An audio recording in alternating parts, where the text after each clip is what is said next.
Good morning on this Wednesday morning of Stingray Show. And briefly, before I get to the open, I would like to please invite all of you to an Alpha Insurance open house this upcoming Friday right here in Tuscaloosa. Join them for the open house at the Jeff Nee Agency of Alpha, where you will receive some light refreshments, as well as learn how the team can help you protect what you matters most to you, including your home, your auto, your life, business, and more.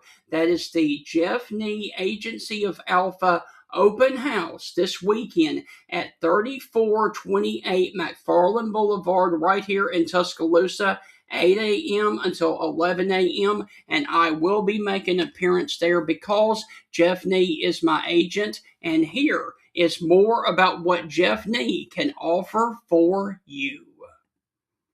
It's a new year, and now is the best time to review your insurance policies. With a helpful customer service team here to serve you in Alabama and over in Mississippi for all of your auto, home, life, and business insurance needs, call the Jeff Nee Agency of Alpha Insurance to create a customized plan to protect your family's home and autos. You can stop by his office at 3428 McFarland Boulevard in Tuscaloosa, Alabama, or simply call 205 462 8192, or call the number on your screen right there. And remember, with Alpha Insurance, the more you protect it, the more you save. Reach out to the Jeff Nee Agency of Alpha today for all of your auto, home, life, and business insurance needs. And as well, Jeff Nee is able to help you in Mississippi and right here in Alabama. And Kay chimes in as well that Jeff Nee is the very best insurance agent, and he is, because he takes care of all of my insurance needs. Guys, this of course is the Stingray Show, and coming up on this edition, it is Hump Day and it is Wednesday. We are going to be doing a fun show today, updating you on the college baseball season so far, as well as getting into a little bit of fun talk. You never know where the topic is going to go on right here on this edition of the Stingray Show. So strap in because it's going to be a fun show. Hi, this is Tim Brando with a reminder. Look out, you're about to feel the buzz of Stingray. This is Stephen Ray, aka Stingray, coming to you live from Tuscaloosa, Alabama. I'm Heath Hopkins. I'm here in DeSoto County, Mississippi, right outside of Memphis, Tennessee. You know, Mark, I'm going to put you on the spot. Do you feel that responsibility to pay it forward and give some kid a chance coming up in the ranks, kind of like Tony did for you? Why do you think I'm talking to Stingray tonight? Thank you, man. I appreciate that. No, I mean, look, no. Hey, Stingray, Here's the deal. When you get involved with Texas, it's like getting married to a stripper. and let me explain this. It looks good. It's kind of sexy on the surface. Yeah. But then you get the baggage, you get the drama, you get all that eventually comes with it. And that's what you get with Texas, and that's what the Big 12 learned. And Heath, any thoughts on our show moving forward? Hey, with the Stingray Show, if you don't like it, you better learn to love it, because it's the best show going today, baby. Woo!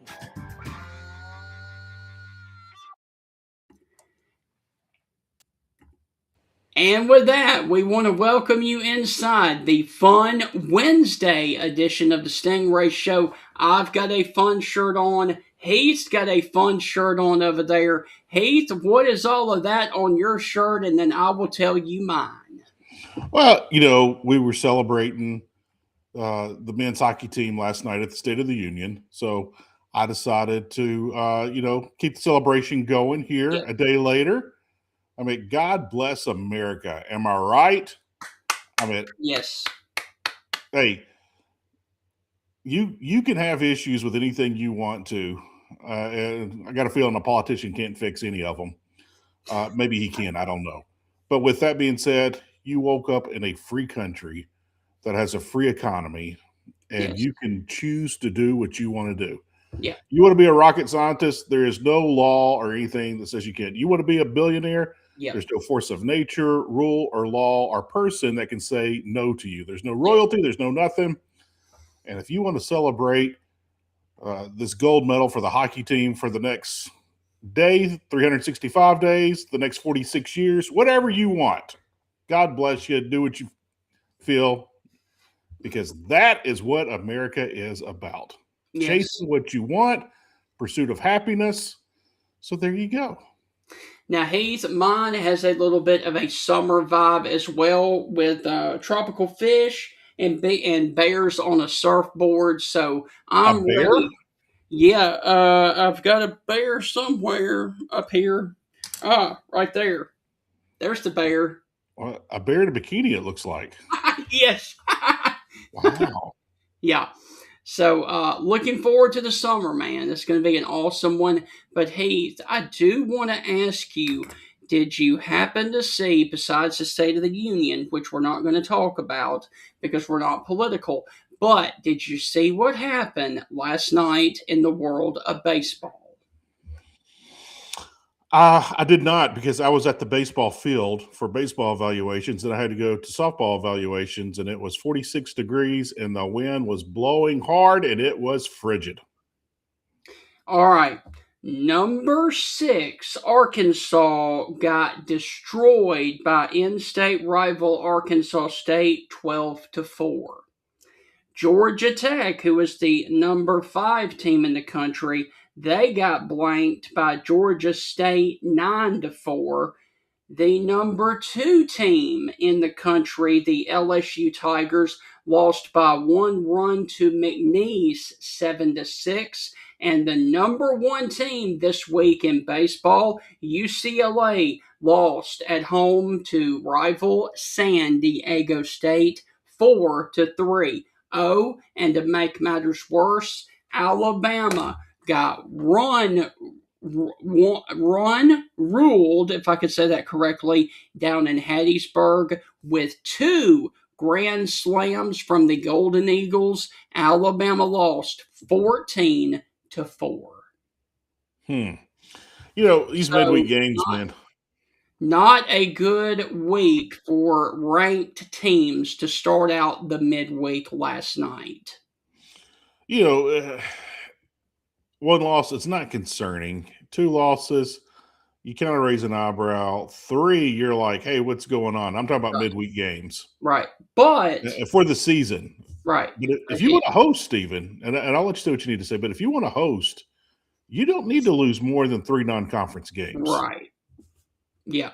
And Heath, getting blown out like 12-4, 14-4, that does kind of raise a little eyebrows, like, uh-oh, they maybe got into our pitching a little bit. They may have gotten into our bullpen.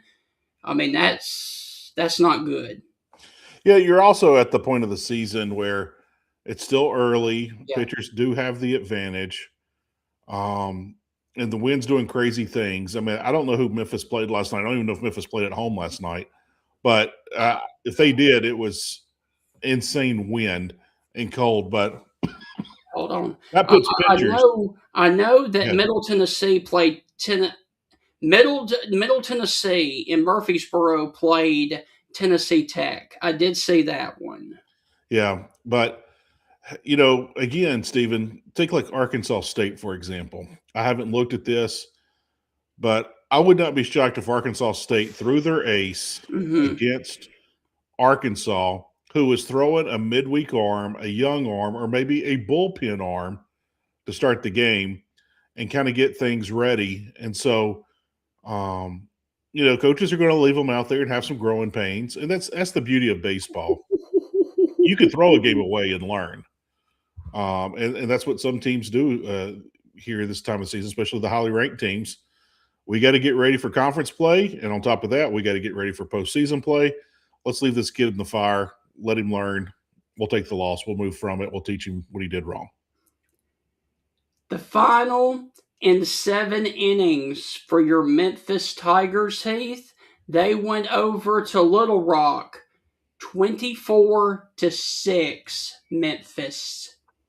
Wow. I wonder why. 24-6 in baseball. Arkansas Little Rock sometimes has a good baseball program. Now, Arkansas State usually doesn't have a good baseball program, but they have sent some guys to the Major League Baseball.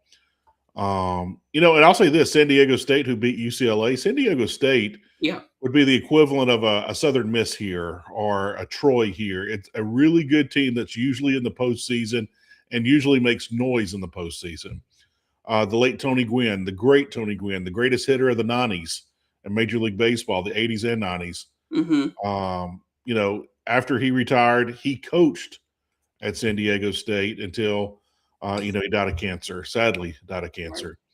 But Steven Strasburg, the number 1 overall pick, dominant pitcher, retired a couple of years ago. Steven Strasburg played at San Diego State. There's a lot of big names that have come out of San Diego State. So I really wouldn't call that an upset. I know UCLA is ranked number 1 in the country in some of the polls, but I wouldn't consider that an upset because San Diego State's a great I tell you what, San Diego State didn't come into that game intimidated, scared, fearful, or wild. They came in there to win, and that's what they did. Heath, 24 was not the most runs scored last night. The bats were flying out of the park there in College Station as they beat Lamar in 7 innings, 25-5. 25-5. Where is Lamar? I have no idea. I'm guessing it's Texas. I was thinking Lamar was in Ohio. That's why I asked, because I was kind of shocked. I'm going to look at that real quick. Dude, we had 24 points in the Memphis game. We had 25 in Texas A&M. We had 12 in the Arkansas game versus Arkansas State. Arkansas State got 12. And then we had 14 in the Southern Miss game. The bats are really hot this season to start in college baseball. Yeah, and this is usually the time of the year where arms are ahead. Steven, you were right. Lamar is in southeast Texas in the city of Beaumont, Texas, has a 292-acre campus. Things I have learned on the Stingray Show today. Yeah, all right. So, Heath, briefly, I do want to also bring this up just for reference. We did not bring this up on Monday. We should have. There, of course, is your standings in college baseball, the top 25 rankings as of Monday, and you can see there are a ton of SEC teams in there. We've got LSU, Texas, Mississippi State, Arkansas, Auburn, Florida, Georgia, Oklahoma. Then you've got Tennessee, Kentucky, A&M, and finally Ole Miss. 12 SEC teams ranked. Something else I'd like to point out, Stephen. Okay. How many teams are ranked in the state? I know the state of Mississippi has 3. Mm-hmm. If you look at number 25, you will see Ole Miss. You look at number 12, you'll see Southern Miss. And at number 4, you'll see Mississippi State. So look around. I see Georgia Tech and Georgia. That's 2. Let's look at our Texas teams. You got Texas. You got A&M. That's 2. TCU. You got TCU, so that's 3. So, and our Florida teams. We got 3 Florida teams. I see. You got Miami, you got Florida, and Florida State. Yes. So you got 3 states with 3 teams each, and they're all in good weather places. Suck on that, Big Ten. And Heath, for those of you who may not know the mascots, I will make this easy for you. The 9th team, that is Coastal Carolina.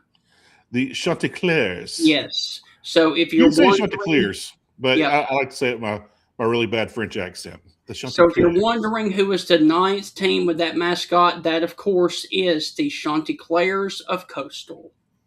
Yeah, and just keep the mascot thing. 12 is Southern Miss, if you didn't know. NC State at 14. Of course, Clemson, you should know. Wake Forest there at 16. Miami at 17. And then Oregon State at 19. The yeah. Beavers. So there you go. You should know the rest of them. I'm surprised. There is one team that I'm surprised about, Heath, because you don't usually see them ranked in baseball. The number 24 team. I'm surprised by West Virginia. Stephen, I don't have many regrets, and I don't regret this. I got accepted into grad school to get my master's in sports business administration at West Virginia.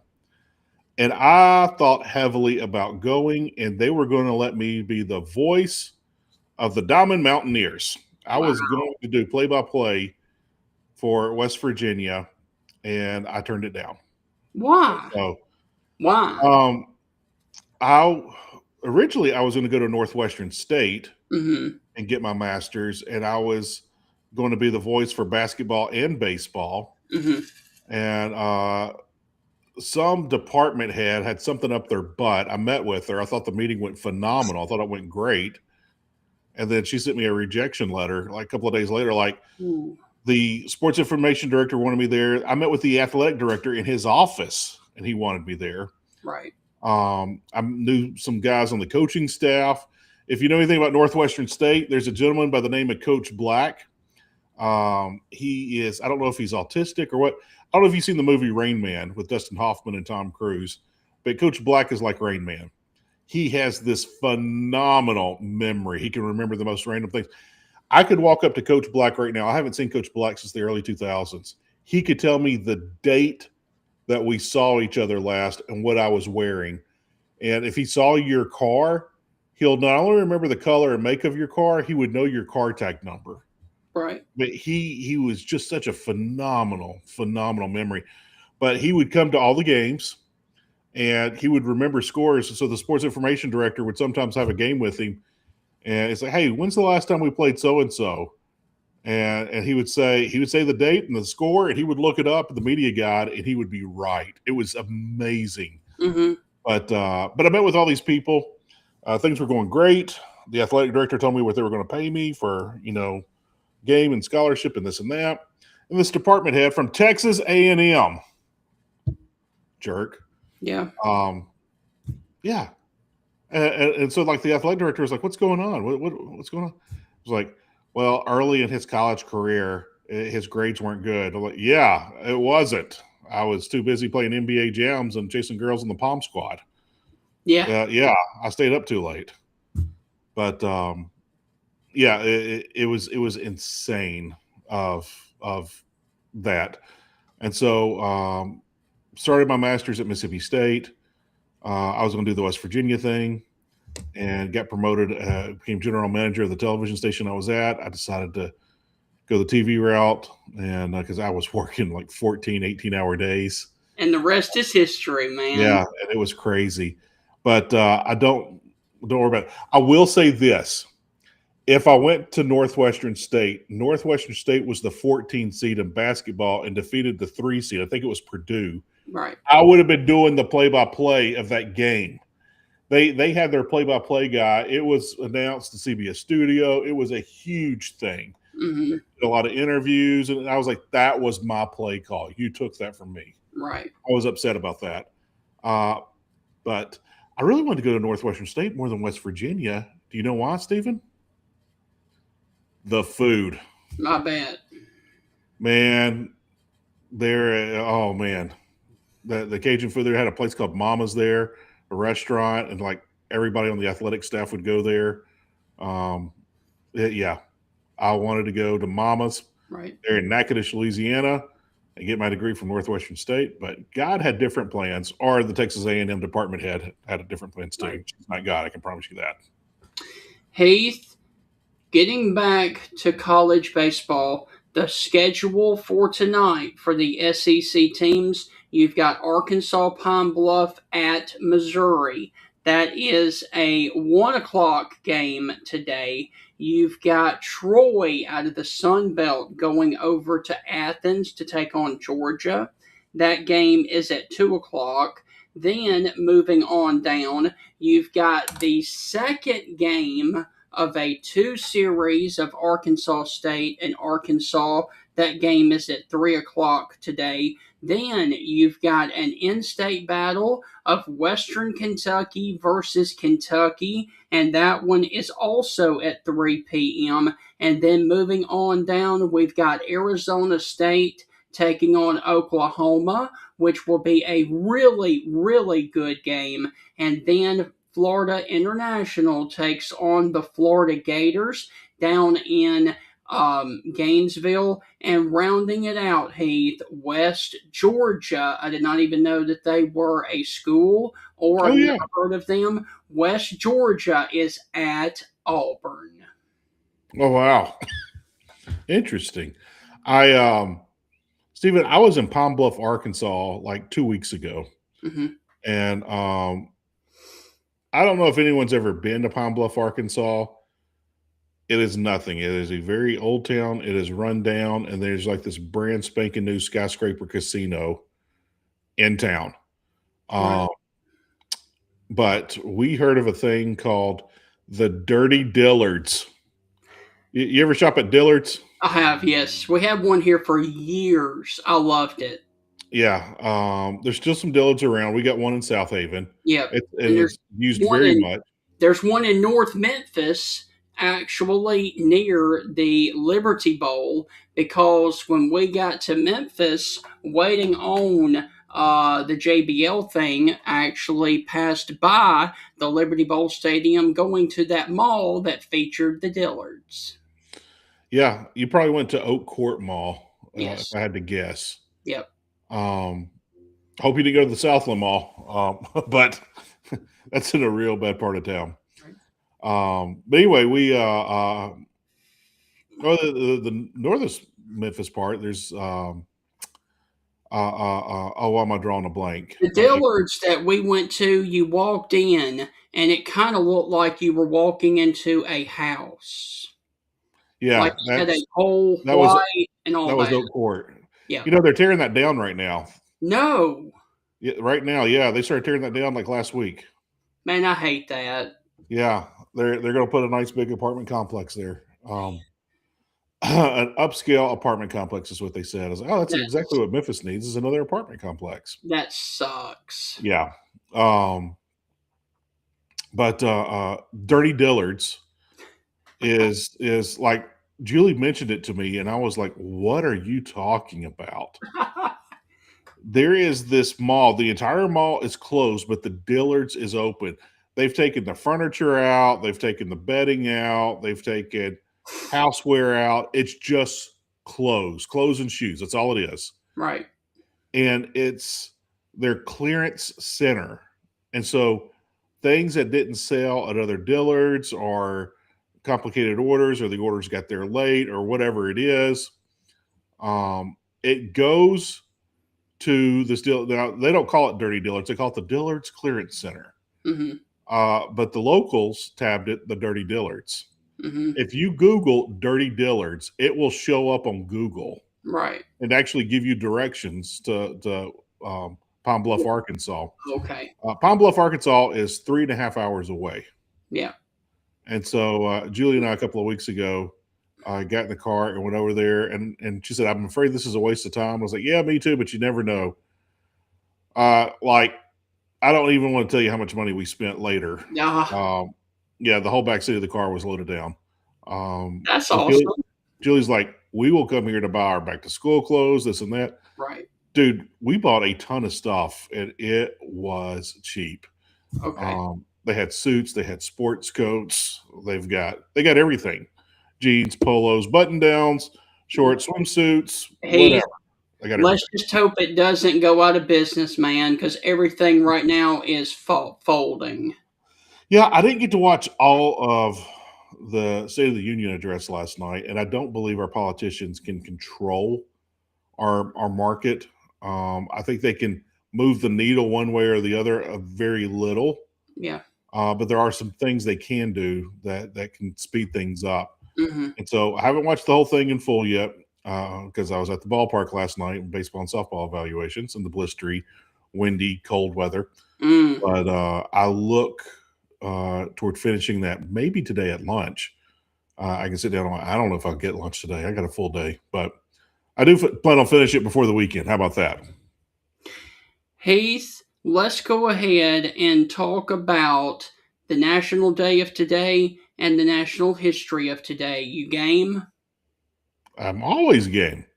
We have. Now, this one is odd because we've got no fun stuff to talk about here. We just have 2 food items on February the 25th, and that's it. Now, one of these you are deathly allergic to, but you have told me in the past, Julie and your father absolutely would love this. Today is National Chocolate Covered Nut Day. Fair enough. You get a Bass Pro Shop, you can get chocolate covered peanuts. Mm-hmm. I like getting that from time to time. Right. But yeah, chocolate covered anything's good. I mean, Yes. there's a reason why they sell chocolate covered grasshoppers. Like, I would try it. Yes. If the chocolate's good, I would eat it again. Now, Heath, I don't know if I could try, because this just sounds gross to me, but it is a staple of the northeastern states. Today is National Clam Chowder Day. I sometimes like clam chowder. Like, I'm never going to say, like, you know what, it's been a while since I had clam chowder. I'm in the mood for clam chowder. I got a craving for it. Like, no, I've never said that. I don't But think there's I've been multiple times I've been at the grocery store and I'll get, like spicy clam chowder from the Campbell's soup can and eat it and enjoy it. Sorry, had to get a drink. I see that. What are you, a camel? No, man, I got a tickle in the back of my throat, man. Sinus drainage, all the hot to cold, hot to cold, hot to cold. I hate it. But I don't think I've ever had clam chowder before. You might like it. Some people love it, but I just like it. All right. Do you want to go to the birthdays or do you want to go to the national history? Why not? Let's do birthdays. All right. Today is the birthday of the British singer who is one of the Beatles, and he wrote the song While My Guitar Gently Weeps. He was born in 1943, and unfortunately, he passed away in 2001. If he passed away in 2001, that's going to be George Harrison. Yes. Because Ringo's still with us, Paul's still with us. Yep, that's the birthday of one George Harrison. I thought George wrote more songs than that, but for the Beatles, but I guess I'm wrong. All right. Hey, I got to say this. I just thought of this, Stephen. I got my mind set on you, the song by George Harrison. It was a very popular song in the 80s. I'm going to say 1988, 1989, somewhere around there. I love that song. All right. I know you're a little bit younger than me, so you probably weren't as much into MTV as I was. Because, MTV was a staple. You just kind of had it on. I still put it on when I'm folding clothes and doing stuff around the house. There are 2 official videos to that song. Mm-hmm. Like, I remember both videos, and it never hit me that there were 2 separate videos. Right. I saw that the other day, like on Instagram or somewhere, but I was like, I completely forgot about that. One has like a ballerina in it, and they're 2 totally different videos. Like, they don't bleed like oh, we took some of the footage here and did this and did some new footage. Like, it's 2 completely different videos. Mm-hmm. You know what? I'll post both of them on the Facebook page. But It just blew my mind. But I forgot that one of those videos. I remember it was a very fun video. The one with the ballerina. I like that one. All right.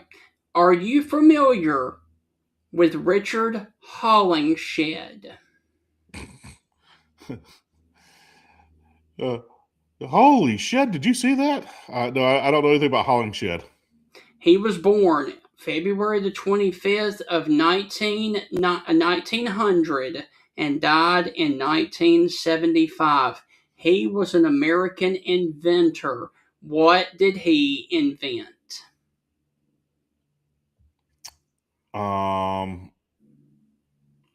They were really popular in the 60s and 70s, but they're not around today. Smokeless ashtrays. I have no idea. The modern style drive-in theater. Oh, wow. Now, in 1933, he opened the first one, and it held 400 cars and had a 40 by 50 foot screen and advertised with the slogan, "The whole family is welcome, regardless of how noisy the children are." The cost was 25 cents per car plus 25 cents per person. And it also said that, according to some, Hollingshead came up with the idea because his mother was too large to sit comfortably in a regular theater. Wow. So he is the modern inventor of the always fun drive-in theaters that were really popular in the 50s, 60s, and 70s. We had a drive-in movie theater here in Memphis. It just recently closed, like last summer. Right. It closed, and I wanted to go back out there, but there wasn't any good movies, and I really didn't have the time. But I remember during COVID, Yeah. regular movie theaters weren't open. At least ours weren't. And so, of course, Hollywood didn't put out movies either, because you can't put out a movie if no one's going to go see it. That's how they make their money. Mm-hmm. So the drive-in theater were playing old movies, Mm-hmm. and they had a matinee. And the first one was for the kids. The second one was for the adults. But they were both mostly family friendly. First movie was Jurassic Park. Yeah. From, I guess, 1993. I guess is when that movie came out, the original. And the second one was Jaws. Yes. And we took the family out there. We took lawn chairs. We took a grill. We took citronella candles. We brought blankets, and we brought a jam box with us, because how it's set up here in Memphis, you tune your radio into it. It's shortwave radio. Okay. And so we took a couple of jam boxes, tuned it in, and we had a blast. All the kids loved it. And, even Jaws, man? Yeah, well, you got to remember the younger kids fell asleep in Jurassic Park and didn't wake Okay. up for the rest of the night. Okay. And the older kids, I mean, they were like 10 at the time. Oh, so I mean, okay. they were kind of age. Yeah. And so, yeah, 10 and 12. And so, yeah, we did all that. I'll say this. I always feel sorry for my daughter. She's a junior in high school now. But during COVID, she went and got her ears pierced during spring break, and then we never went back to school. Oh. Like, that's a big thing for a girl to get her ears pierced, and then she goes to school and gets to show all of her friends and do all that. And me and my wife, she's our oldest, we held out. Like, we didn't want to get her ears pierced. We didn't want her to do it as a baby. We sure didn't want her to do it in first grade. And so anyway, here she was in middle school, getting ready to go to middle school. I think she was in fifth grade at the time. And fifth or sixth grade. We went and got her ears pierced, and then we never went back to school. Yeah. So, yeah, Right. I still feel sorry that she never had that moment. Heath, getting more to the birthdays. This gentleman was born on February the 25th of 1961. Unfortunately, he passed away tragically at a major NASCAR event in 1993. And no, it is not Dale Earnhardt. Who am I talking about? He was NASCAR's Rookie of the Year in With Allison, wasn't it? 1987. Was it one of the Allison boys? Davey Allison died from his injuries from a crash while trying to land his newly purchased helicopter at which track?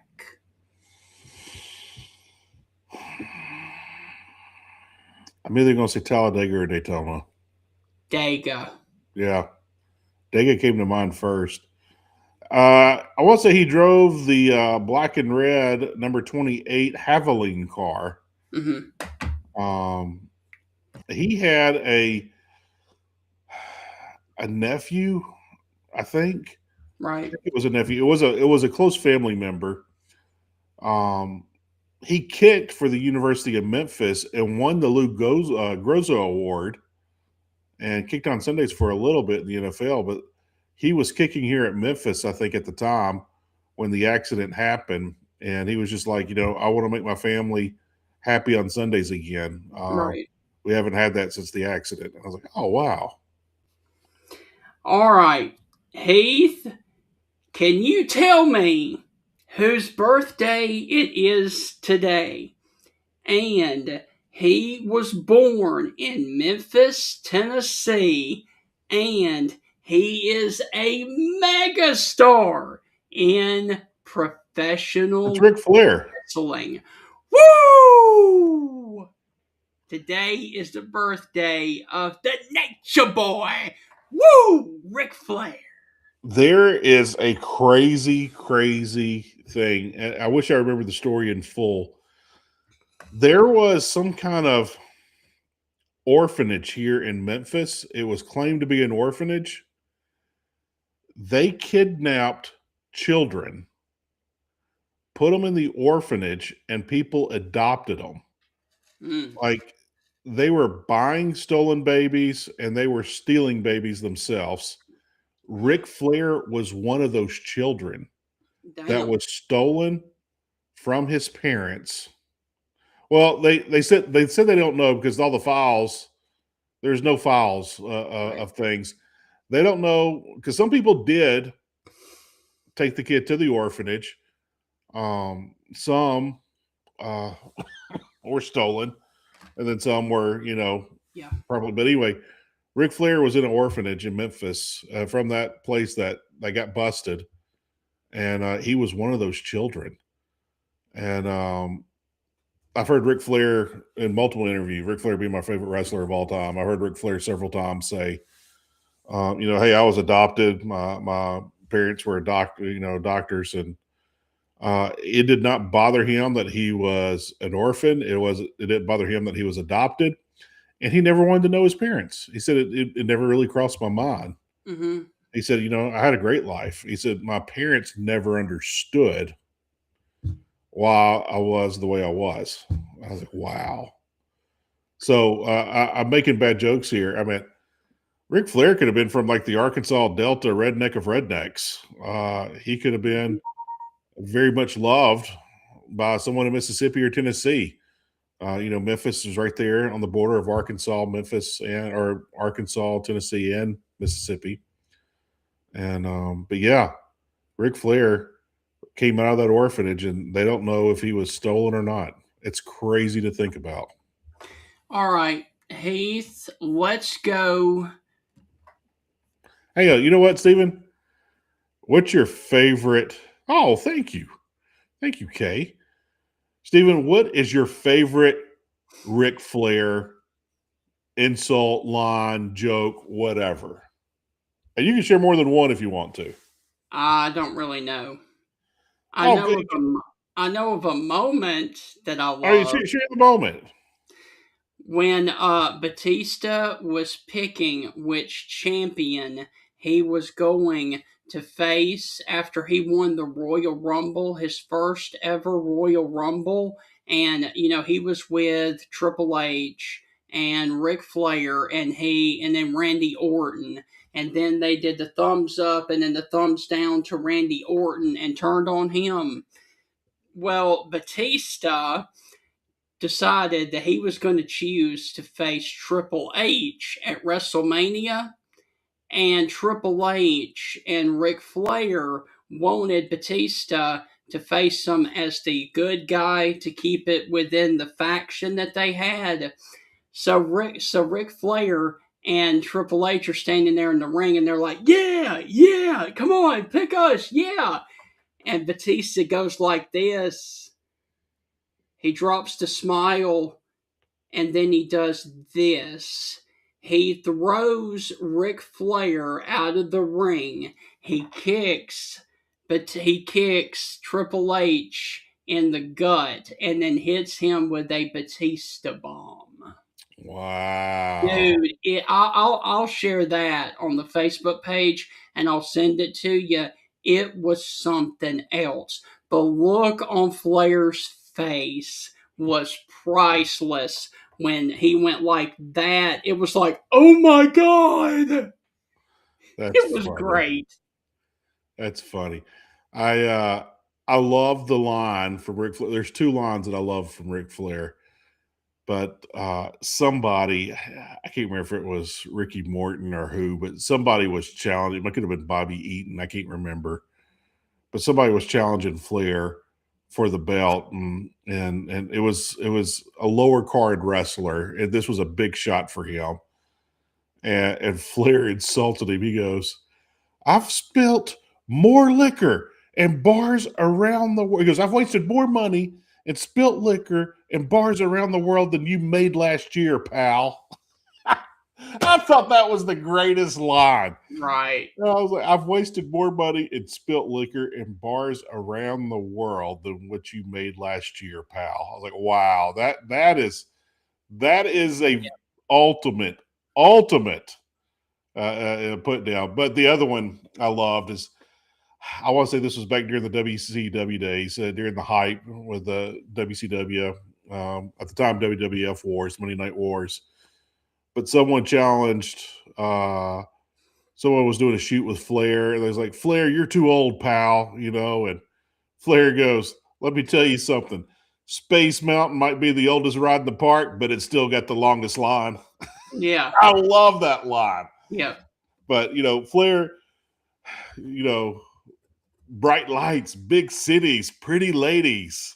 He always had the greatest one-liners. And I think that's what made Flair so great. Flair was popular in inner city households. Yes. He was popular in middle-class households. He was popular with poor, redneck trash. He was popular with folks that had money and, upper crust people. Mm-hmm. Flair was just popular with everybody. Yeah. Everybody loved Ric Flair. And that's why he's the greatest. And Heath, did you also see around the time that Harbaugh went down for all of the investigation stuff after he won the title? Ric Flair got into it on Twitter with one Paul Feinbaum. No, I didn't see that. Oh my gosh. It went back and forth, and Flair schooled Feinbaum all the way up and down the East Coast. What were they arguing about? What? What were they arguing about? All right, so, Feinbaum doesn't like Jim Harbaugh, nor does he like the fact that they won the national title. And back when they won the title, and Feinbaum made some very, very, very nasty comments about Harbaugh on First Take and all of that on ESPN. And Ric Flair and Harbaugh are like that. And so he went on just a Twitter meltdown on Feinbaum multiple times over his comments about Jim Harbaugh. It was hilarious. Did not know that, but that's fun. Usually I would take Paul Feinbaum when it comes to matching wits. I would take Feinbaum, but, Slick Rick, baby, the dirtiest player in the game. I mean, he even brought out Feinbaum's appearance and his ears. I was like, okay now we talking. Oh man, I've seen Ric Flair. I've seen Ric Flair up close, but I've never had a conversation with him. I never interviewed him. I never partied with him or anything like that. Right. I don't think I want to. I do and I don't, because they always say, you never want to meet your heroes. It could ruin it for you. Yeah. But yeah, it was just one of those things. Stephen, I'm gonna break one of our rules. I'm gonna get political for 2 seconds. No. Yeah, I know. Former Arkansas Governor Mike Huckabee. Yeah. You know, he won Governor of the Year multiple times. He ran for president a couple of times. He actually won Iowa several years ago. Mm-hmm. But anyway, he he just a very popular governor. He pardoned Keith Richards. The thing I like about Huckabee, he was a former fat guy. He lost all this weight. He ran marathons. He changed things. He was a minister. He was Right. huge in segregation. He did a lot of very popular things. Matter of fact, his daughter is governor of Arkansas right now. He used to be the Yes. press secretary for the president several years ago during his first term. But with that, I love Ric Flair and I love Chuck Norris. I always got Chuck Norris jokes here at the bottom. Yeah. And so I was trying to find a funny picture to use as a cover photo on Facebook. And so I Googled Chuck Norris, Ric Flair to see what would pop up. They both were standing there at a campaign rally for Mike Huckabee, who was my favorite politician of all time. I'm like, whoa. It was just a fun moment for me personally because Ric Flair is my favorite wrestler of all time. Chuck Norris, I've always loved Chuck Norris. His movies were terrible, and they were so terrible, I loved them. And the Chuck Norris jokes were great, and Mike Huckabee being my favorite politician. And I was like, man, it's like all three worlds kind of came together. And I was like, this is insane. So, but yeah, fun stuff. If you look at the celebrities that backed Mike Huckabee, it would blow your mind. Yeah. He had wrestlers, he had rock stars, he had Chuck Norris. I mean, he was a fun guy.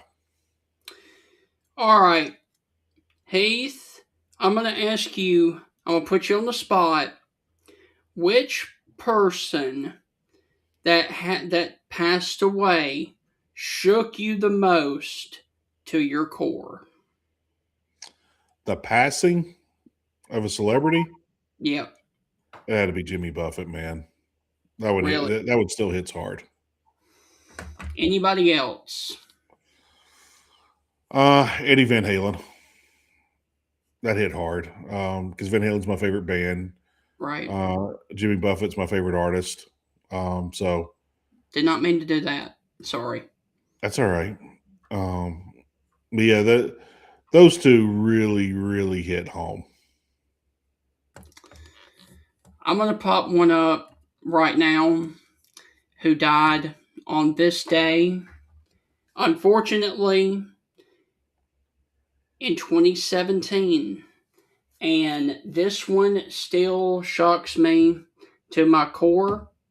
He was known as an American actor for Big Love from 2006 to 2011.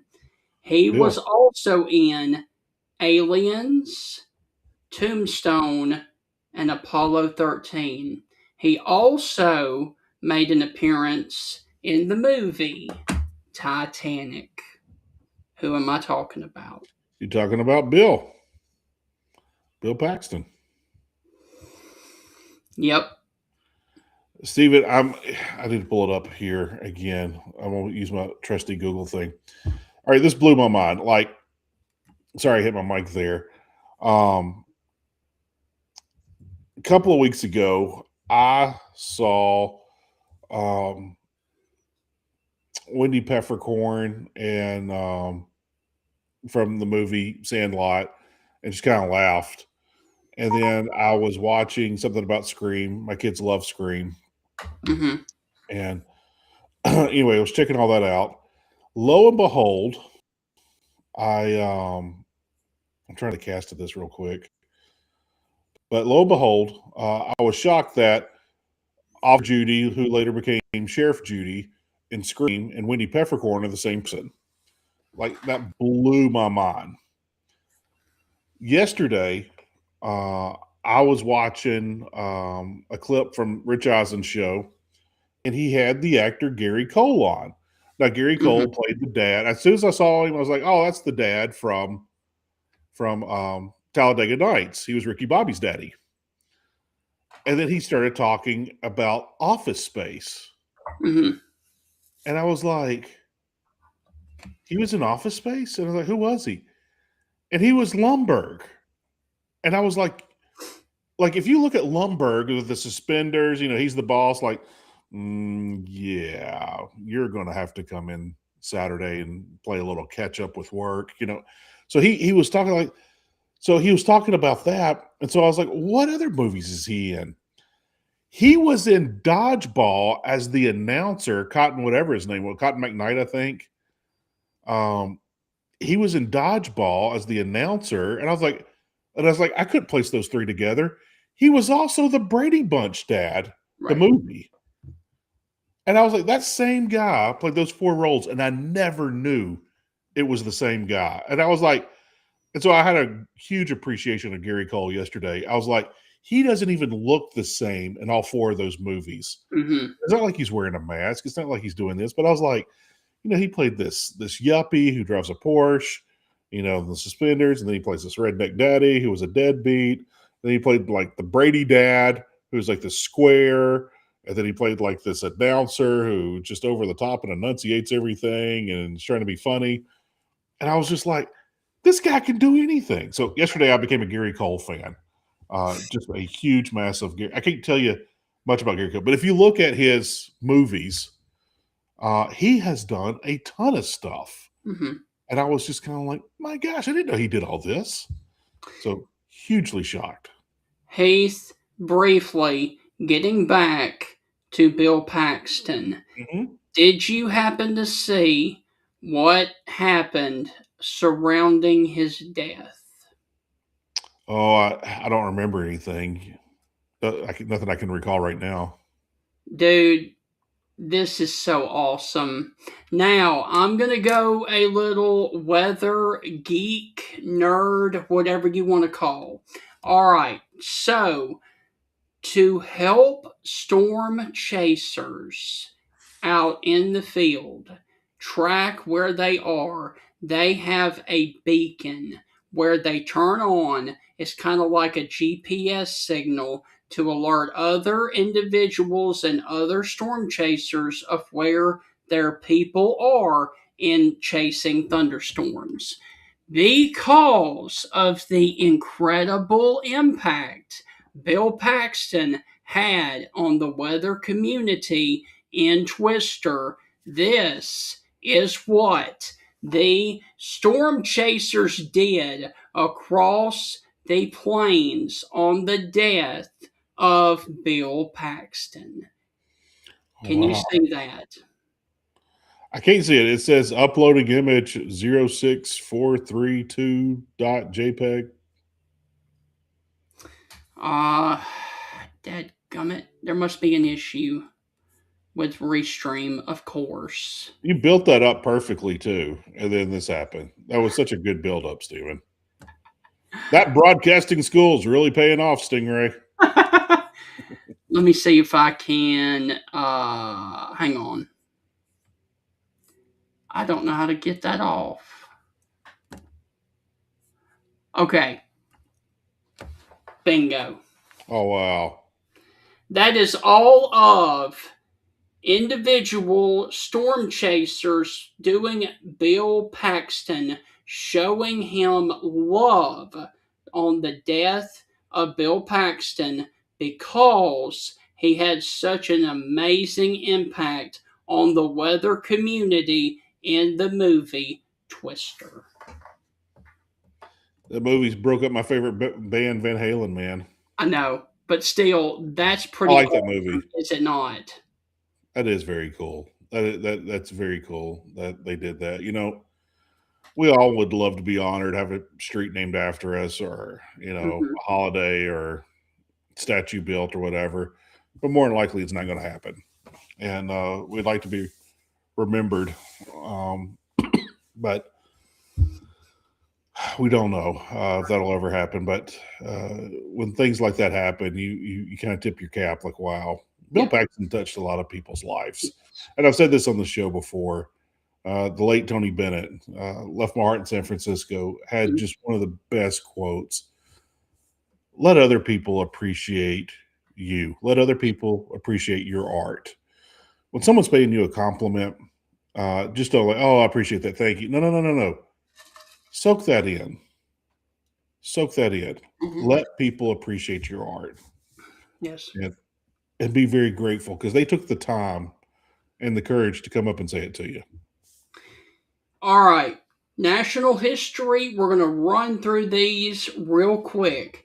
In 1862, the first legal tender act passes, putting the $1 bill into circulation. So the history of the $1 bill dates back to 1862 on this day. Wow. I heard what is it? D.L. Hughley, whatever his name is. I have never listened to his radio show. I didn't even know he had a radio show. And I was driving yesterday to pick up my son. I was flipping through the radio stations just trying to find something. Found some song I was listening to, and then DL started talking. And he was talking about money.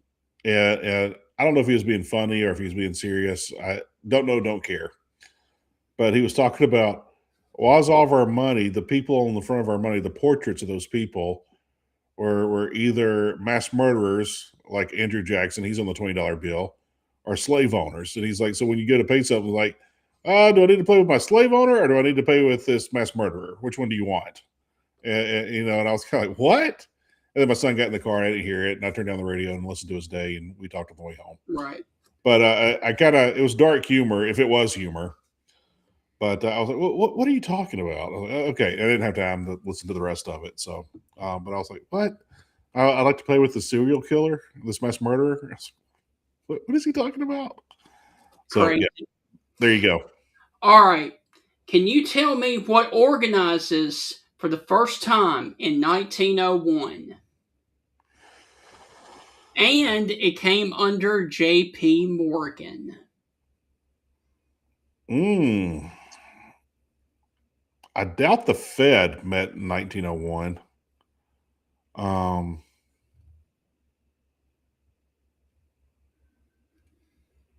The U.S. Steel Corporation. Oh, yeah, I wouldn't have guessed that. Interesting. All right. Now, Heath, we all hate this. You, me, everybody. Can you tell me what goes into effect on this day in 1913? It is the 16th Amendment. What is the 16th Amendment? I used to know all this. 16th Amendment, if I'm not mistaken, is you can't have 3 terms as a president. I think that's in there on the 16th Amendment. No? Is that the 18th Amendment? I used to know all my amendments. What is the 16th Amendment? Giving U.S. Congress the power to lay and collect the damn income tax. Damn you, Congress, and your taxation of the 16th Amendment. Damn you and your little dog, too. I hate paying taxes, dude. I swear. You know, SEC alum Dave Ramsey went to University of Tennessee. I love what Dave Ramsey said about this. He said, you know, in the old days of collecting taxes, like this guy would show up to your work on payday. You know, he started like back in the 1700s. Right. And you know, in early 1800s. And he would show up on payday, and when you got paid, you had to turn around to give some of your money to him. And he was talking about this is happening over in England. And he goes, could you imagine if that guy existed today? Whew. He goes, think of like the nicest people, whether that be like school teachers or like daycare workers or, you know, the nurses in nursing homes or whoever. He goes, we would have all gotten together and killed that guy at the door. He goes, every single one of us would be like, we're not paying him this time. We're going to take him out. Yeah. But he said, you know, he made the point of if someone had to be at the end of your door at work on payday and you had to give him money instead of them just taking it out of your paycheck, like you would be fighting mad and wanting to change the system. But now they just take it out. You don't even think about it. Right. And he said, that's not right. That's wrong. You know, look, I made some political jokes earlier. And no, I'm not going to get anything political here. But I'll say this, Stephen. If you don't know what the fair tax system is, it is a 2% national sales tax. It could pay off the national debt, and we wouldn't have to cut a single government program and fully fund Social Security in like 3 years, 4 years. Mm-hmm. It's just a like no more income taxes, no more filing, none of that. No tax refunds, or I have to pay in more. No audits. You would just pay 2 cents every dollar you spent. It's based on consumption. You consume a lot, you would pay more. So if you like to buy clothes and go out to eat all the time, you're going to be paying 2 cents on the dollar more. Yeah. That would fix everything. Everything. Mm-hmm. And yet our country won't do what's best or make it easier for us everyday people. Think about that. All right. Moving to 1940. Can you tell me what is televised for the first time? And it is a sport. 1940. We had Olympics in 40, I think. Not the Olympics. It is a sport in the Olympics, but it is not the Olympics. It could be basketball. It could be hockey. You know, at the time of year, I'm going to either say, well, it could be boxing too. Not boxing. I'm going to either say it's either hockey or basketball. The New York Rangers and the Montreal Canadiens. The Rangers won that game 6-2, as it was the first U.S. televised hockey game. So I tell people, the first game that was televised, America beat those damn Canadians. Oh, wow. Wow, Stephen. I like our neighbors to the north. I just had to throw that in there. Wow. But you know, dude, I mean, the last time that we played them, prior to that, they booed our national anthem, and since then we have smoked them in everything. I'm a big fan of the statement, and I tell my kids this all the time: don't start none, won't get none. No. You know, so you started something by booing. Yeah. Now you got to take a butt whooping. Yep. And all right. Don't get sad when I dance in front of you and celebrate. Now the next 4 that we're going to do involve music. Can you tell me what song was recorded on this day in 1957, and he was one of the ones who died in that horrible plane crash the day the music died?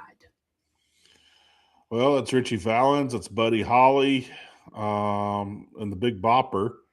So I'm either going to say Buddy Holly or Richie Valens, and I'll just go with Buddy Holly. Buddy Holly and the Crickets record, "Hey, that'll be the day when I say goodbye. Yes, that'll be the day." Karaoke with Stingray. Good morning, everybody. So that was released. Now, in 1963, on this day, the Beatles released their first U.S. single, and it was "Please, Please Me." Wow. That was their first U.S. single? Yep. Did not know that one. I did not either. That shocks me. Yep. So their first U.S. single was "Please, Please Me" in 1963. Interesting. Wow. All right. Okay. Now, can you tell me what song debuted on a TV show on this day in 1970, and it would reach number 16 on the Billboard charts. It was on a TV show in 1970. This is 5 years before I was born. I don't. I'm sure I'm going to know the song, but I have no idea where you're going with this. Ernie's Rubber Ducky on Sesame Street. Rubber Ducky, you're the one. Yep. You make bath time so much fun. Went to number 16 on the Billboard charts. You ever wonder, is like Bert and Ernie, are they brothers? Are they cousins? I always thought they were brothers. Yeah. I always get that vibe because they get on each other's nerves and they. All right, Heath, this was a major one.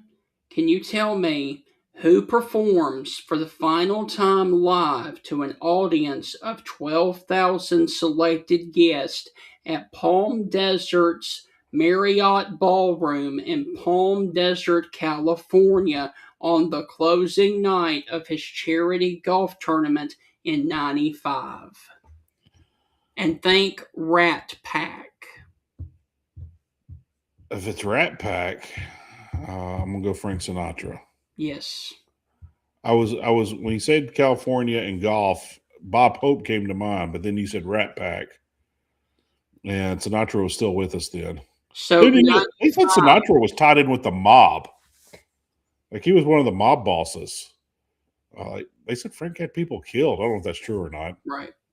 So today marks the last time he performed for a live audience of 1,200 select guests in '95.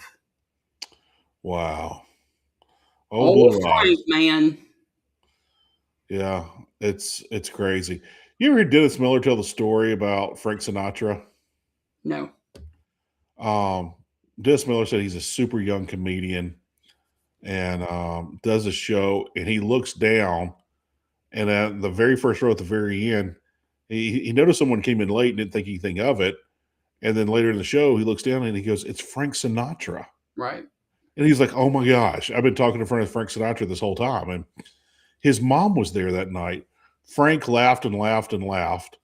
So Frank invites him out to dinner after the show. It said, "Bring your family." And so anyway, he said they're sitting there at dinner and said, "I'm trying to play cool. I'm trying to be like, thank you, Mr. Sinatra. I'm trying to be like an equal and not a fan." And said, "My mom is sitting there," and she's like, "Wanting his autograph?" He's like, "No, Mom, no, we're not doing this." And so anyway, she's like, "Mr. Sinatra, I saw you in concert in 60 whatever. I'll make a date, October of 64 at so and so." And she said, she said something like, I was on the front row, and he was like, and I'm making the city up and everything. He's like, "October 64 in Cleveland," or wherever it was. And she's like, "Yeah." And he said, "What were you wearing that night?" And she said, "I was wearing a blue sweater." And he winked at her and goes, "I remember you, babe." And he goes, Frank learned that trick somewhere along the line, knowing that he didn't remember my mother. And he said, but it made my mom shot through the roof, did not come down for years after that. It just made her day. And so when you hear stories like that of celebrities doing things, you're like, oh, wow. And then you hear stories, and like I said, I don't know if they're true, that Frank was in the mafia and had people killed. It just got like, wow. Yeah. Yeah, I've heard a lot of good stories about Frank Sinatra. I've heard some scary stories about Frank Sinatra. So who knows? There was a rumor that he had an affair with the first lady, Nancy Reagan, while the president was in office, when Ronald Reagan was in office. I have no idea if that's true or not either. Right. But I'm like, wow, what Frank? He was kind of a gangster. Heath, can you tell me what happened on this day last year with a Missouri woman by the name of Lisa Janine Findley? She lost her leg, and a whale ate it, and they caught the whale, and they cut him up, and they found her leg and mailed it back to her. I have no idea. Seriously? Now, how was this not major news, especially there in the Memphis area? Lisa Janine Finley of Missouri pleads guilty to a brazen scheme to steal Graceland's estate That lady. from Elvis Presley's family. Yeah. How lady. was that not mainstream media with all of the craziness of everybody loving Elvis? How did that get swept aside? Maybe they found out she was crazy and they knew the story how it was going to end and they didn't chase it. But yeah, the short of it is when Lisa Marie passed, they knew that the estate was going to be in flux and tied up in court and this and that. And so she made up a fake document saying that they owed her money and that she hadn't got paid and she's foreclosing and taking the property. And because she knew it was going to be tied up in California courts and that she could possibly steal Graceland. I'm sorry about some people, and that was mean, Kay. I didn't say it wasn't funny, but funny stuff. But yeah, Stephen, I don't understand this. Right. People are eventually going to find out. Yes. You know, like the truth eventually comes out. Like, no, I'm not touching the Epstein story, but the truth will come out. There's documents of things that, you know, former presidents and politicians have hidden in small, local, state, federal, that eventually comes out. Right. You know, you can't just hide things. You know, another example, Arnold Schwarzenegger had a kid out of wedlock with the maid. And I think the kid was like 8 years old, 10 years old before the family found out about it. The truth will always come out. Yeah. And so I just don't understand these people thinking, hey, I'm going to steal Graceland. Maybe I'll die before they figure it out. No, that's probably not going to happen. Right. But yeah, it's insane, man. Insanity. But yeah, I remember that story. Heath, can you tell me, now we started off talking about the incredible hitting of baseball to start the show in the SEC. We're going to end with that same sport. Do you happen to know the name of Dave Nicholson?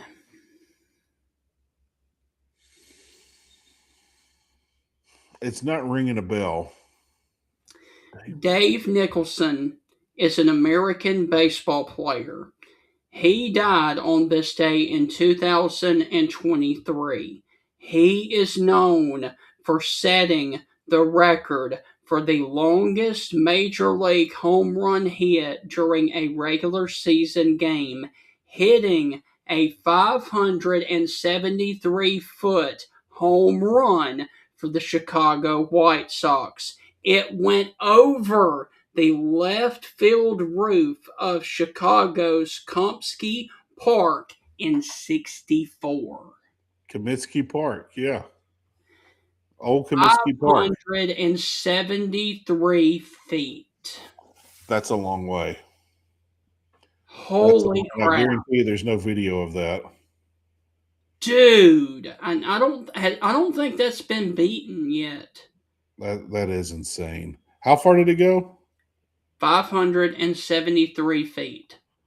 Wow. 175 meters. Jeez Louise. He almost hit that thing two football fields.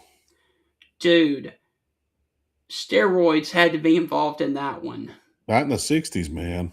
You don't think so? Not in the 60s. Right. Steroids didn't come in until like late 80s, early 90s. Okay. And for the people out there that want to bash the steroid guys, it made baseball so much more fun. Do I want the guys to go back on steroids? No. And I will say this: thanks for physiology. Stephen, did you ever have to take physiology No. in college?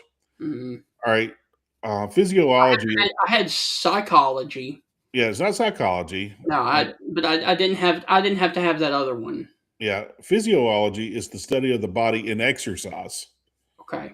And I learned this in physiology. Steroids do help you if used correctly. It can prolong your life tremendously. It can make you a superhuman. But you have to use it correctly. And but yeah, it's insane to see what steroids can do for the human body. Yeah. It can make you look younger. It can make you stronger. It can make you faster. It can make you recover quicker from an injury or from illness. Right. It could do so many great things, but it has to be cycled correctly. Mm-hmm. You have to be meticulous at it. And with that, I think one day in this world, maybe my kids or grandkids, probably my grandkids, will probably see that world where that's happening. People are taking their daily steroids, but I probably won't see it. But people want to bash steroids and how they used it in baseball. They did not use it correctly in baseball. Right. They used it just to get fast, not be hurt as long, and beat the snot out of the ball. But it made baseball so much more fun. If you use steroids the wrong way, it can kill you, just like any other drug. Heath, to part, we have done a lot of music today. What is your favorite Southern rock band? Because we are going to leave on one of mine. I like the Black Crowes. There's a lot of bands that I like, but dude, Leonard. It has to be Leonard Skinner is my favorite. Has to be. I love Leonard Skinner. Do you remember the name of Toy Caldwell? Maybe. He died on this day in 1993. He is an American guitarist, and I absolutely love the band that he formed. They are still touring to this day, and they are known for these two songs, Take the Highway and Heard It in a Love Song. Oh, yeah. Marshall Tucker Band. Marshall Tucker Band's a great band. Yep. I mean, you can talk about Grand Funk Railroad. You can talk about the Yes. Allman Brothers. You can talk about, man, there's so many great Southern rock bands. And I like them all. Yep. I like them all. But Leonard Skinner, dude, I listen to a ton of Leonard Skinner and Led Zeppelin. Led Zeppelin's not a Southern rock band. Yeah, That there's would the be- Allman Brothers. Thank you, Kay. Yep. Hey, I saw John. John reached out to us from Texas. No, the guy. This is the one. That Oh, no, the other John. It's John Stringer. Sorry, Yeah. It is John Stringer. Yep. But yeah, looking back, I spent a lot of my college years listening to Leonard Skinner. Yes. And whoa, You know, last year they finally quit touring, so they're done with touring now. it made me sad to hear that. Actually, you know what, Stephen? I thought I heard something on the radio that they might be coming back. Right. I tell you who I would love to see. I tell you, if he would come within 100 miles of Tuscaloosa, I would be their front row. Do not ask me why, but I am an old-timey fan when it comes to this guy. I want to see Bob Seger so bad, man. I am a massive Seger fan. Bob Seger did the absolute very last concert in the Memphis Pyramid, which is now known as the Bass Pro Shop. Yep. He was the last event there. Stephen, I did Google it. Leonard Skinner will embark on their major 2026 North American co-headlining tour with Foreigner, called the Double Trouble Double Vision Tour, run through July and August of 2026. So they are coming back. Wow.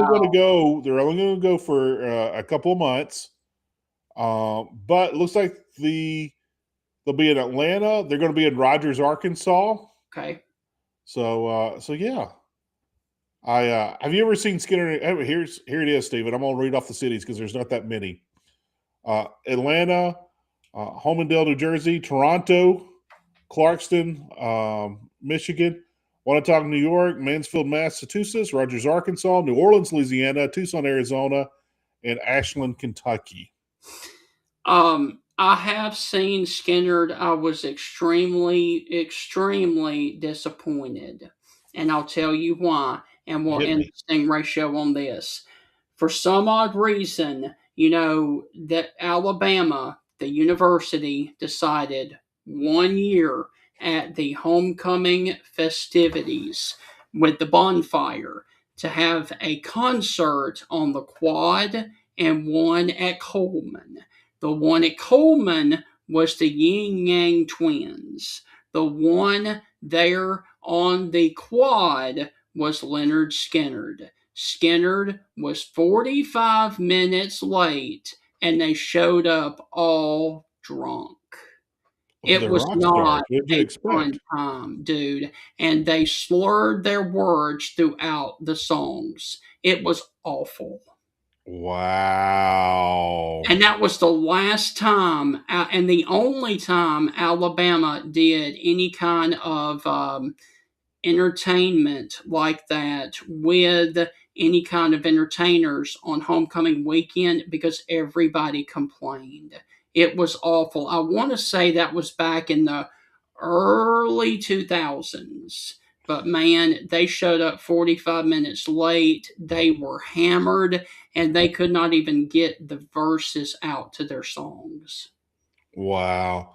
I know several years ago, many moons ago, this has probably happened in the last 20 years, maybe 25. It could have been 12 years ago. I can't remember. Mm-hmm. But they were performing at Memphis in May, Mm-hmm. and they put them on a stage. Memphis in May is at Tom Lee Park. So there's a lot of big stages. And there's just thousands and thousands and thousands of people. And there might be 400 people at this concert. There might be 14,000, but you play for like 90 minutes and there's like another concert. Yeah. And so you constantly go into, and you could see like 4, 5, 6, 7 artists in a day, in a night, all day, all night. So it's really cool. They bring old acts, they bring new acts, they bring legendary acts, they bring everybody. But they put Leonard Skinnard on the stage right next to 3-6 Mafia. Oh my God. And I was like, yeah, did anyone really plan on that? But we heard that 3-6 Mafia and Skinnard like hung out before and after the concert. Right. And they partied together. So that was always funny. I was like, wow, I would like to see that party with 3-6 Mafia and the old guys from Leonard Skinnard. But Stephen, I got a story. It's PG-13. It's a Skinnard story. I'm going to share it real quick. Leonard Skinnard and ZZ Top came to Tupelo. I was a student at Mississippi State. Mm-hmm. They came to Tupelo. I got tickets to it. And the girl I was seeing at the time, she got sick. She got the flu. And she started feeling sick on Thursday. On Friday, she's feeling horrible. Saturday, she's like bad under the weather. And so I was like, man, I really want to go to this concert. So she said she's not going to be able to make it, which I completely understood. And I thought I was going to have to stay there and play like doctor and take care of her. But she's like, and she said, I think I'm just going to go to bed. I think I'm just going to sleep. So I was like, I'm getting out of here. I'm going to shower up and I'm going to go watch Skinnard. Because like I said, I listened to a ton of Skinnard in college. And I know that most of the band passed away in the airplane crash in Mississippi and this and that. And it's only a couple of guys from the band. Yeah, I know all that. Right. So, but ZZ Top's still together, still the original guys at the time. So I was like, man, I'll go. ZZ Top rocked. There's some other band named Laid Law that played. Mm-hmm. Laid Law is the name of like school buses. I don't know if they're related. I don't know if they just stole the name off the bus. But it's like a local band that they had. And anyway, so Laid Law is out, out in the arena part, concession part where the restrooms are and everything. They're taking pictures and signing autographs. They're trying to sell their shirts and their CD and everything. And so anyway, ZZ Top finished. We went down, got a drink. We're sitting there, and we didn't want to go back to our seats because we didn't want to sit there. We've been sitting for a while through ZZ Top. So this guy from Blade Law is talking, and this guy walks up. And I remember it was cold that night. It was very cold. And this guy comes up, and he's in his jacket, this big puffy jacket, and his kid's coming up. He got his little camo jacket on and everything. And he's like, yeah. He said, we enjoyed the show tonight. Y'all put on a good show. I was like, hey, man, I appreciate that, man. And, he's like, yeah, the boy here, Santa Claus done brought him a drum set. Now, this kid looked like he was second grader or second grader. So he's looking like 7, 8, maybe 9 years old. And I was like, yeah. He goes, that's cool, man. Santa brought you a drum set. Just practice, man, and you be like me and play in front of all these people one day. He said, yeah, boy across town gets lessons. He enjoys it, and he's on them drums all the time, all night. When he comes home from school, he said, that's how you do it, man. And he's like, that's cool, and then all of a sudden the dad goes, yeah, boy also plays baseball too. We won first place, and he leans down to his kid's ear and he goes, we kicked ass, didn't we, boy? And the kid snaps to attention and puts his head up and goes, yes, sir. I was like, that's the most redneck thing I've ever seen in my life. I was like, what in the world did I just... And my buddy that was with me, he went to Ole Miss at the time. He was my best friend from high school. Dude, we laughed. We spit out our drink. We were laughing. We're like, what was that? So still to this day, my best friend from high school, who went to me to that concert that night, because the girl I was seeing was down with the flu, still to this day, if he calls me and I don't answer, he will leave me a voice. No one leaves voicemails anymore, especially folks my age. But he'll still leave me the voicemail. We kicked ass, didn't we, boy? And hangs up.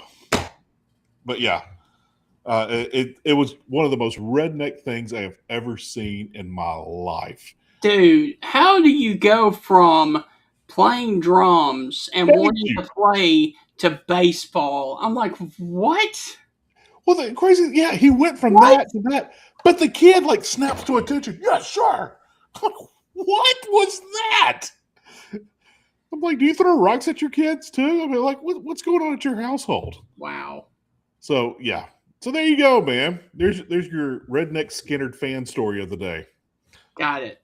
All right, man. Well, that is going to wrap up another edition of the Stingray Show. We hope that you guys have thoroughly enjoyed it, talking about SEC baseball, and then, of course, our fun talk on the Wednesday edition of the Stingray Show. When we return tomorrow, we're going to have part 2 with Gerald Riggs, because yesterday, unfortunately, it cut off mid-show. We've never had that happen before, and hopefully we won't have that happen again.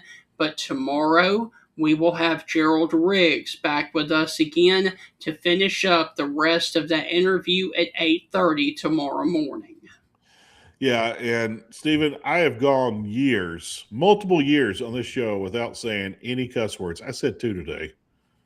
You got me fired up on taxes, and I was like, damn you and your little dog too, and we kicked ass, didn't we, boy? Yeah, I said 2 cuss words today. It's okay. Now it's 4. It's okay. It's okay. This was the PG-13 episode. You've said a lot of words this week. We're going PG, I guess. No. I like to keep it rated G. Yeah. All right. So we'll see you guys tomorrow. Have a wonderful rest of your Wednesday out there, and catch you tomorrow, guys. Sayonara. We'll see you tomorrow. Good Lord willing. And Heath, more fun on the Stingray Show. You never know what you're going to hear or see on this show. That's a fact, Jack. Ladies and gentlemen, Bill Ferguson of South's Finest Meats, the official sponsor of the Stingray Show, has a message for you. Everything we do here is fresh and custom made, custom to order. I tell people when they come in, if you don't see what you like, ask somebody. We've got the capability to process it, make it. If you want a different blend of hamburger meat, we'll do you a brisket blend. We'll do you a chuck blend. We'll do you a sirloin blend. We do all that right here. We are a butcher shop. That's what we do. So please don't be afraid to ask if you don't see what you like. We can make you any size patty you want. We can make you any amount you want. You know, people call me and say, well, how many patties come in the box? Well, ma'am, how many would you like in a box? You know, you want 12, we'll put 12. You want 25, we'll put 25. That's just one of the many things that South's Finest Meats has to offer, the official butcher shop of the Stingray Show.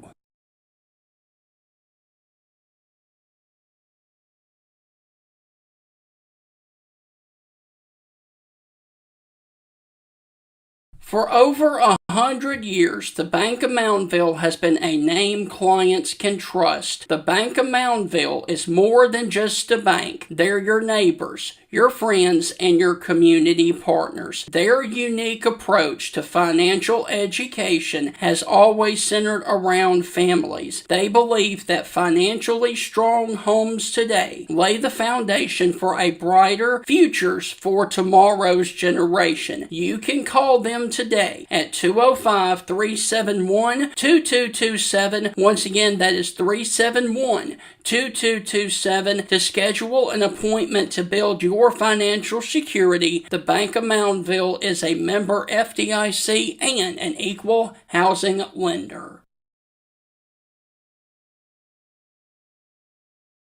It's a new year, and now is the best time to review your insurance policies. With a helpful customer service team here to serve you in Alabama and over in Mississippi. For all of your auto, home, life, and business insurance needs, call the Jeff Nee Agency of Alpha Insurance to create a customized plan to protect your family's home and autos. You can stop by his office at 3428 McFarland Boulevard in Tuscaloosa, Alabama, or simply call 205-462-8192, or call the number on your screen right there. And remember, with Alpha Insurance, the more you protect it, the more you save. Reach out to the Jeff Nee Agency of Alpha today for all of your auto, home, life, and business insurance needs.